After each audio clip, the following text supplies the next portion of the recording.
Mums jāiesaistās Dieva plānos. Mums jābūt ļoti aktīviem, lai Dieva griba, kas ir uz debesis, realizētu šeit uz zemes.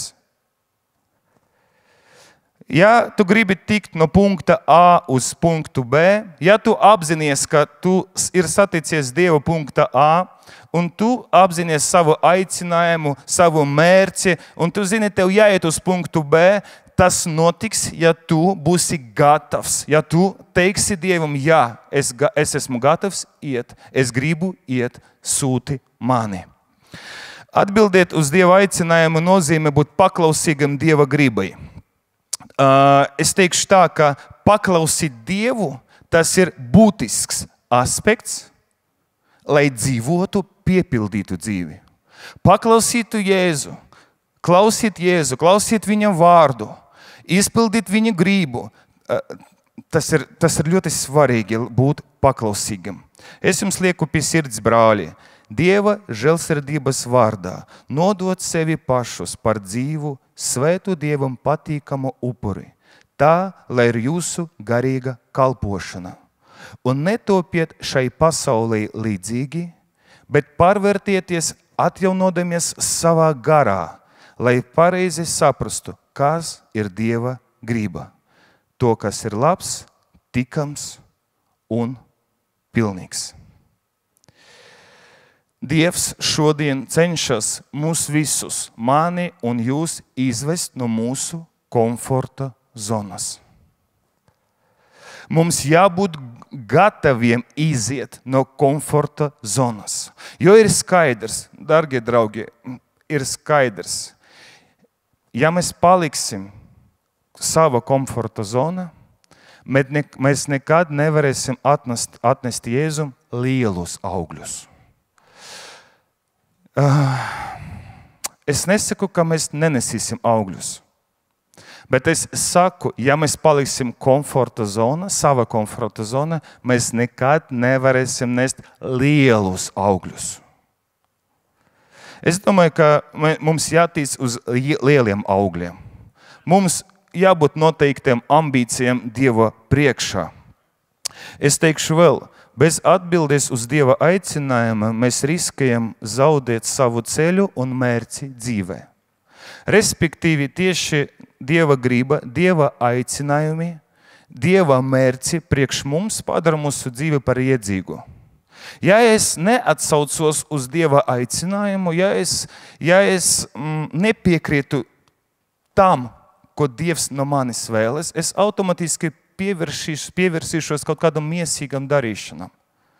Protams, tas jau būs mana griba. Tas jau būs manas darīšanas. Respektīvi, mums ir izvēle vai nu sekot Dievam un viņa aicinājumu padarīt par savu prioritāti un galveno dzīves mērķi, vai nu ja mēs nesekojam Dievam, tad mēs darām kaut kādas savas pašas visādas darīšanas, un tas ir bezjēdzīgi. Vai tu jūti šodien, ka Dievs tevi uzrunā? Nevis varbūt šodien, pat tagad, pirms tam kādu laiku atpakaļ, nedēļu, 2, 3 mēnešus, vai tu jūti, ka Dievs uz tevi runā? Vai tu jūti, ka viņš tevi sauc sekot viņam līdzi? Savā sirdī tu jūti, ka Dievs uzrunā tevi un viņš saka tevi, seko man. Vai tavā galvā parādās domas, ka Dievs sauc tevi vārdā, un tu, kā pravietis Samuēls, jo viņš bija tāds ļoti jauns, viņš atbildēja, runā, jo tavs kalps klausās. 1. Samuēla grāmata 3. nodaļa. Tad tas kungs nāca, nostājas un sauca, kā iepriekšējais reizēs. Samuēl, Samuēl. Un Samuēls sacīja, runā, jo tavs kalps klausās. Es domāju, ka ar to viss sākas. Ar mūsu tādu gatavību. Dievs uzrunā, mēs jūtam, tas ir ļoti labs starts, bet tas ir tikai starts. Tas ir tikai sākums.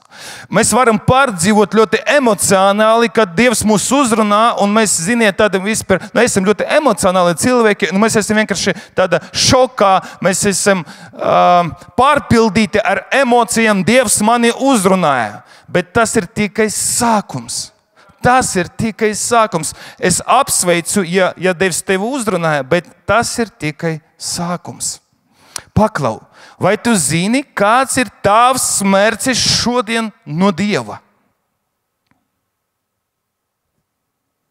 Vai tu esi apzinājies savu aicinājumu? Ko Dievs vēlas no tevis šodien?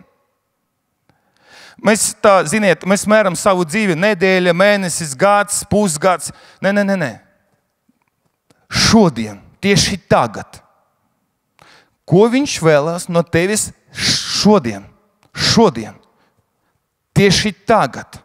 Tas ir ļoti svarīgs jautājums. Es domāju, kad mēs runājam par aicinājumu, par dzīves mērķi, par to, vai Dievs runā uz mums, tas ir vissvarīgākais jautājums, kas tikai var būt. Jo mēs esam atbildīgi par savu garīgo ceļu, un tad, lai mēs pieesim pie tām ar mērķiecietību un uzticību. Šodien mēs visi esam kopā, lai atgādinātu sev, ka mēs neesam vieni šajā ceļā. Dievs mums ir blakus, un viņš mūs vada uz priekšu. Dievs ir blakus, un viņš vada. Tas ir priecīgas ziņas priekš mums. Un mēs esam kopā arī šodien šajā konferencē, lai atbalstītu viens otru, un pēc tam, lai jūs varētu atbalstīt cilvēkus, kas jums ir apkārt. Nedomā par to, žēl, ka kāda nav. Ja tu esi kaut kas šeit saņēmis, vienkārši iedrošini. Pārstāsti, iedrošini. Mani Dievs konference ir uzrunājis. Es esmu sapratis to, un stāsti, ko tu šeit esi sapratis, stāsti citiem, kuri nebija šeit. Lai viņi sajūt, ka viņi ir kaut ko pazaudējuši šodien. Halleluja! Lai šī konference ir laiks, kad mēs varam atpūsties, atjaunoties un iegūt jaunu spēku mūsu tālākam ceļam uz priekšu. Es jūtu, ka man ir tāds sezons, un es domāju, ka draudzē kopumā ir tāds sezons, ka Dievs grib izraut mūs no parastas, tādas ikdienišķas miesiskas rutīnas un padarīt katru ticīgo par auglīgo kalpotāju. Un tas ir tas neparasts process, bet es vēlreiz atkārtošos. Dievs tiešām vēlas izraut tevi no ikdienišķas, miesiskas rutīnas, lai padarītu tevi par auglīgo kalpotāju. Vai tu tam tici? Jēzus teica, mans tēvs aizvien vēl darbojas, tāpēc arī es darbojos. Mums ar Jēzu ir viens tēvs. Jēzum un mums ir viens tēvs. Tas ir halleluja, tas ir debesu tēvs. Jēzus teica, mans tēvs aizvien vēl darbojas. Tu arī var teikt to pašu. Mans tēvs aizvien vēl darbojas. Halleluja! Tāpēc es šeit arī darbojos. Vai Dieva vēlēšanas par Latviju ir arī mūsu vēlēšanas? Vai Dieva sapņi par tautu ir arī mūsu sapņi? Jūs taču saprotiet, ka Dievs joprojām darbojas, lai glābtu cilvēkus. Dievs joprojām darbojas, lai aizvien vairāk un vairāk cilvēku saku ticat Jēzum. Vai mēs arī darbojamies?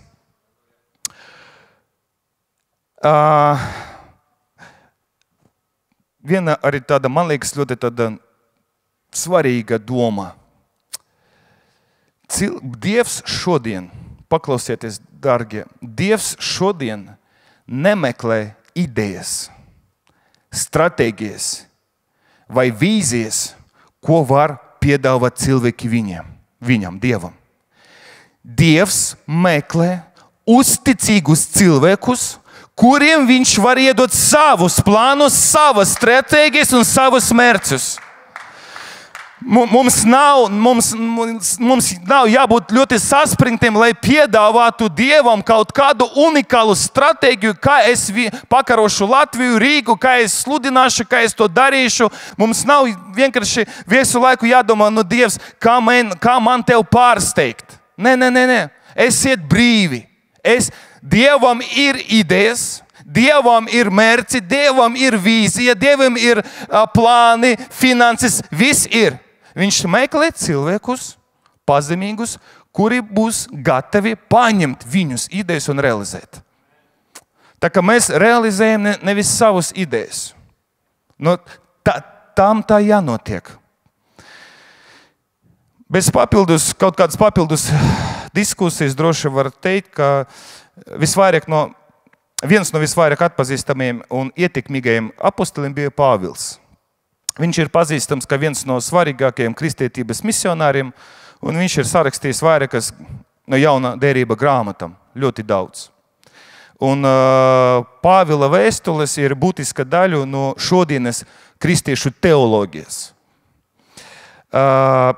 Ar ko viņš bija atšķirīgs? Viņš bija ļoti dedzīgs, un viņam bija fantastiski lielas slāpes pēc Dieva slāvas uz šīs zemes. Viņš bija dedzīgs, un viņam bija slāpes. Tāpēc viņš vienkārši radikāli varēja izplatīt kristīgu ticību. Ja mēs sapņojam par kaut ko lielu, ja mēs sapņojam ar jums jaunieši, es sapņoju, personīgi es ticu un vēl sapņoju, ka mums sanāks, mums Latvijai sanāks. Bet, ja es sapņoju par lieliem augļiem, par lielu aicinājumu, tad arī dedzībai jābūt ļoti lielai un slāpēm jābūt ļoti lielam. Nevar būt lieli augļi ar mazo dedzību. Nevar būt lieli augļi, ja mums nav slāpes pēc Dieva. Tas nav iespējams. Tas nav iespējams. Ja mēs tomēr nolēmam, ka mēs gribam lielos augļus, tad mums jāstrādā ar savu sirdi, lai tur iekšā būtu uguns, liels uguns, ugunskuris iekšā. Halleluja! Pāvils bija ļoti pārliecinošs runātājs un rakstītājs, un viņa vēstules ir izrādījušās ārkārtīgi ietekmīgas, kā es jau teicu, pat veidojot mūsu teoloģiju šodienas jaunajā derībā. Nedaudz no apostola Pāvila darbiem.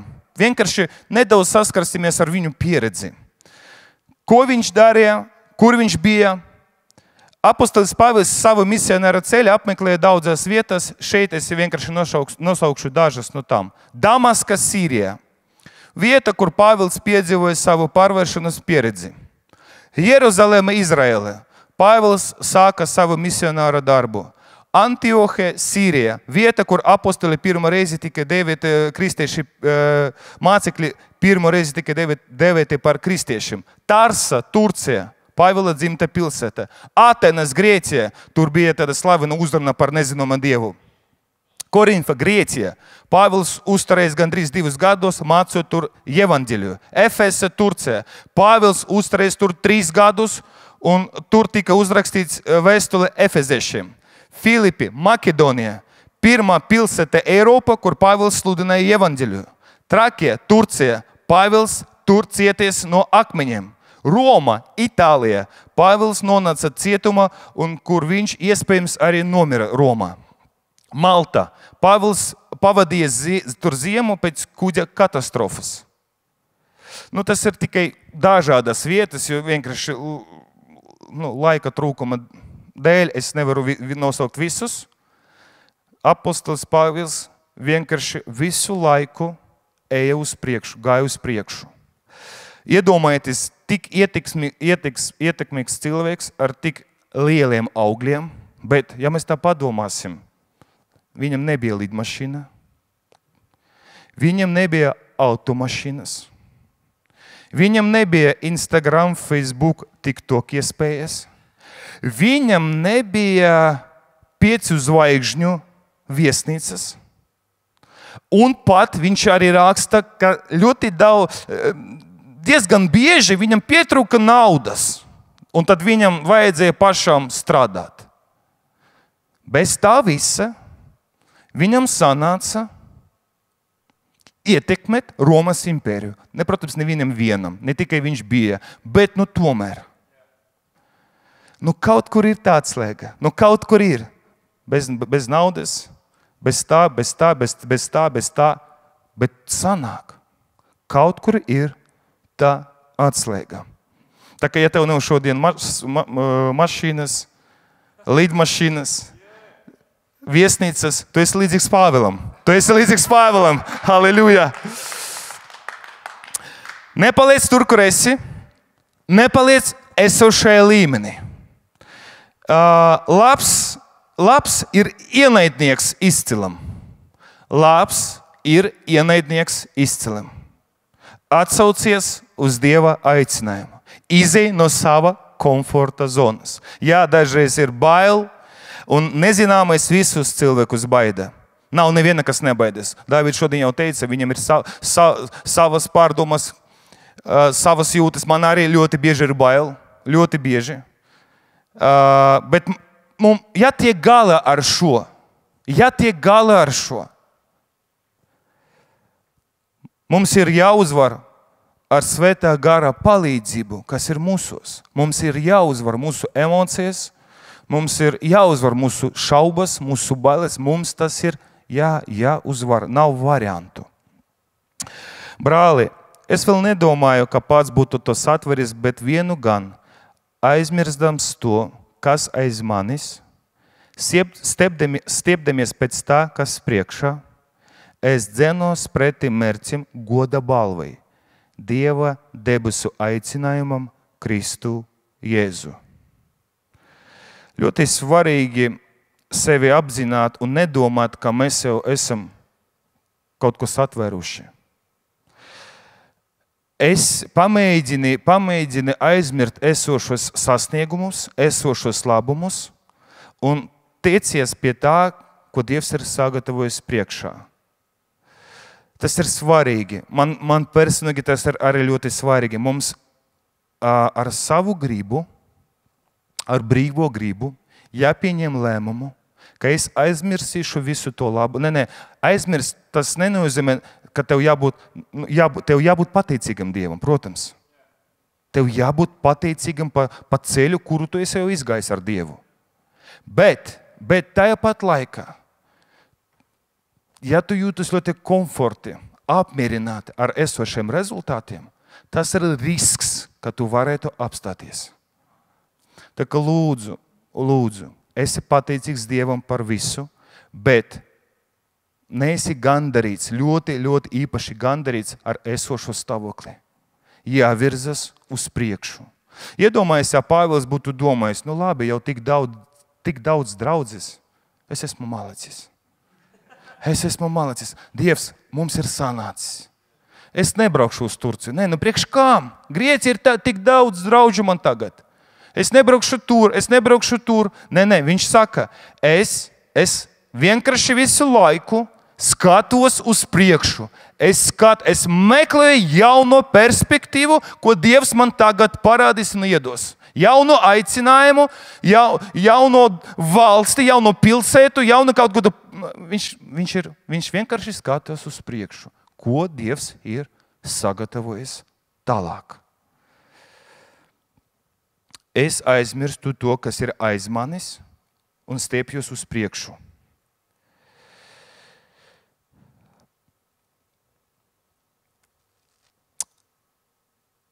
Pāvilam bija īpašs veids, kā skatīties uz divas izaicinājumiem. Viņš uzskatīja, ka grūtības var būt iespēja augt un stiprināt savu ticību. Tāpēc Pāvils mudināja kristiešus visu laiku iet uz priekšu, neraugoties uz divas izaicinājumiem. Es izlasīšu Romiešiem 5:35. Bet nevien par to. Mēs teicam sevi laimīgus arī savas ciešanās, zinādami, ka ciešanas rada izturību. Izturība pastāvību, pastāvība cerību.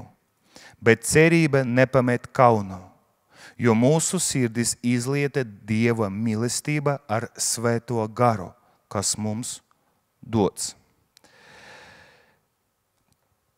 Neviens no mums, kurš grib radikāli sekot Jēzum, negrib iziet šo procesu. Izturība, pastāvība, cerība. Bet Dievs to grib.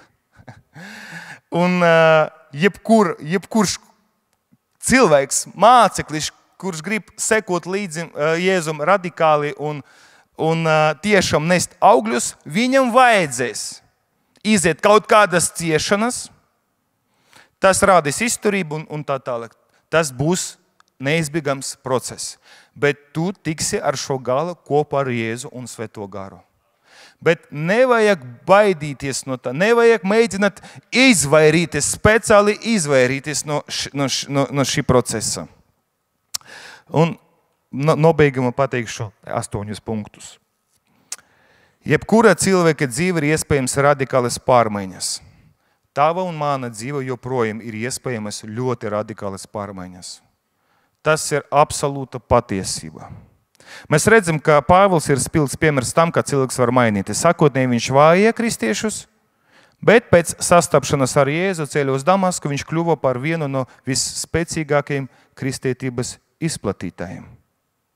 Es vēlreiz atkārtošos. Dievs tevi satika kādreiz, lai radikāli izmainītu tavu dzīvi. Mēs domājam tā. Pieņemsim, tu jau gadu atpakaļ esi nožēlies grēkus un nožēlies savus grēkus Jēzum un noversies no grēka. Gads, pusotras, varbūt kāds 5. Kur tā problēma ir? Mēs domājam, šodien mēs domājam, ka agrāk mēs esam satikuši Dievu, lai viņš mūs izglābtu, iedotu mūžīgo dzīvi. Bet es tev saku, ka 5 gadus atpakaļ tu esi izglābts. Tu esi saticis Dievu, lai šodien izietu atkal no sava komforta zona. Tas ir grūti saprast. Ka Dievs man ir 5 gadus atpakaļ, gadu atpakaļ saticis, lai šodien mani atkal izrautu uz jauniem mērķiem, uz jaunu izaicinājumu un tā tālāk. Jo toreiz, kad Dievs mani satika, toreiz pirmo reizi, viņš jau redzēja to kopējo bildi. Tu ne, es ne, bet viņš redzēja. Tāpēc vienkārši nevar samierināties ar esošo stāvokli. Dievs tevi satika, lai tu nekad nepaliktu tāds, kas tu esi šodien. Dievs tevi satika, lai tu nekad neapstotas un turpinātu augt katru dienu burtiski. Dzīve ar Dievu prasa drosmi. Tas ir skaidrs. Ja mēs gribam dzīvot aicinājumā, ja mēs gribam sekot Jēzum, protams, mēs satiksim kaut kādas ciešanas, grūtības, izplatot evaņģeļu. Evaņģeļu izplatīšana nav bezmaksas mums. Tas ir kaut kāda veida upurs, tas ir upurs. Tomēr visas šīs grūtības, ciešanas nevar apstāt mums virzieties šajā misijā. Mūsu iziešana no komforta zonas var mums likties ļoti bīstama, bet tas nav iemesls, lai to nedarītu. Tas nav iemesls. Mēs varam kalpot Dievam dažādos veidos. Lai ir, pieņemsim, apostolis Pāvils bija ļoti izglītots teologs, viņš arī strādāja kā telts ražotājs. Jūs taču to lasiet, pareizi, jā? Viņš pats sevi uzturēja. Tas parāda, ka mēs varam kalpot Dievam gan caur savu profesionālo darbu, gan caur mūsu garīgo kalpojumu. Galvenais, lai mēs jebkurā vietā sevi redzam, kā Kristus mācekļi. Jebkurā vietā, jebkurā laikā mums jāskatās uz sevi, kā uz cilvēkiem, kuri potenciāli tagad var atnest atkal slavu Dievam, atkal atnest kaut kādus augļus Dievam. Es esmu draudzē, es skatos uz sevi kā uz kalpotēju, kuram jānes augļus. Es esmu darba vieta, es esmu skolā, es esmu savā klasē, es skatos uz sevi kā uz cilvēku, kurš var atnest Jēzum augļus. Šodien. Nevis, kad es atnākšu uz svētdienu atkal uz draudzi, uz lieliem tikšanām, uz svētkiem. Nē, šodien, pirmdien, 8 no rīta. Es skatos uz sevi kā uz auglīgo kalpotāju. Runā uz mani Dievs. Mīlestība ir visaugstākā vērtība. Pāvila vēstule korintiešiem viņš raksta, tagad paliek ticība, cerība un mīlestība. Šie 3, bet lielākais no tiem ir mīlestība. Lielā kalpošana nozīmē lielu mīlestību. Lielie augļi, tas ir liela mīlestība. Ja mēs nemīlam savus klases biedrus, mēs nevaram viņam kalpot. Ja mēs redzam tikai negatīvu, ko viņi dara, lāmājās, tās, vēl kaut kas, mēs nevarēsim nekad kalpot. Mums jāsāk, mums vienkārši jālūdz Dievu, lai mēs sāktu mīlēt viņus. Un tad Dievs varēs mūs lietot, lai sasniegtu viņus. Mums jāparastai kritizēt viņus un teikt slikto par viņu. Tas ir skaidrs. Ja viņi ir bez Dieva, ja viņi ir bez svētā gara, viņi neko labu nevar iedot. Ne tev, ne paši sev. Mēs to apzināmies. Bet ja tu skatīsies uz viņiem ar Jēzus acīm, tu varēsi viņus sasniegt. Mūsu ticība ir jāizsaka darbos.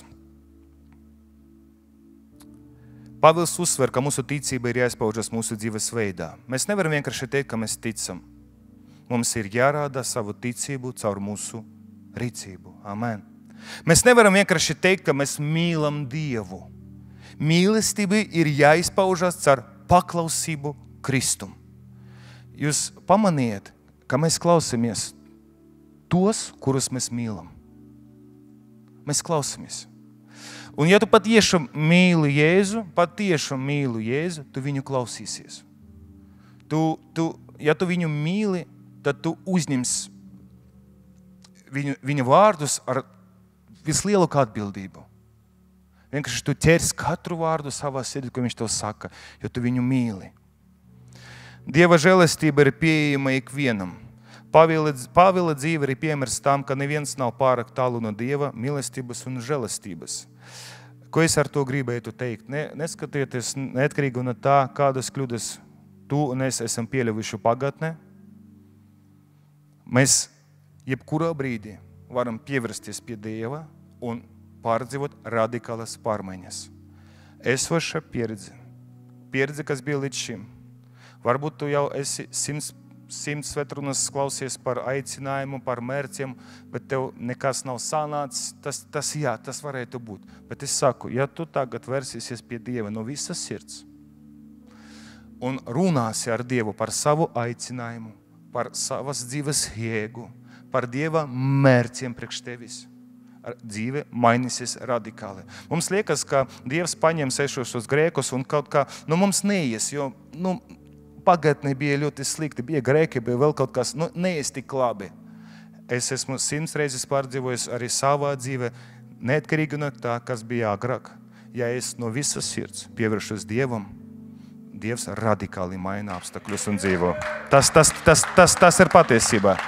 Tā ir patiesība un es teikšu vēl, man bija lielie grēki. Pa 20 gadiem es nevienu reizi par tiem grēkiem, kuras es nožēloju, es nevienu reizi vēl neesmu dzirdējis no Dieva atgādinājumu par kaut kādam kļūdam pagāt. Nevienu reizi. Jēzus ir tagad liecinieks. Nevienu reizi Dievs nav ar mani runājis par to, kas jau tika piedots. Pilnīga brīvība. Un Dievs dod pilnīgu brīvību tev. Un viņš nerunās ar tevi par grēkiem, kuru tu esi atstājis. Viņam tas jau neinteresanti, tas ir piedots. Ejam tālāk, ejam uz priekšu, virzamies tālāk. Kas bija, tas bija, mēs tagad iesim ar tevi tālāk. Mums ir jāizplata evaņģēlijs. Pāvila galvenais mērķis bija izplatīt evaņģēliju par Jēzu Kristu. Un Pāvils uzskatīja, ka tas ir visaugstākais aicinājums, ko cilvēks tikai var saņemt. Un paldies Dievam, ka tas nav tikai Pāvila aicinājums, bet tas ir mūsu aicinājums.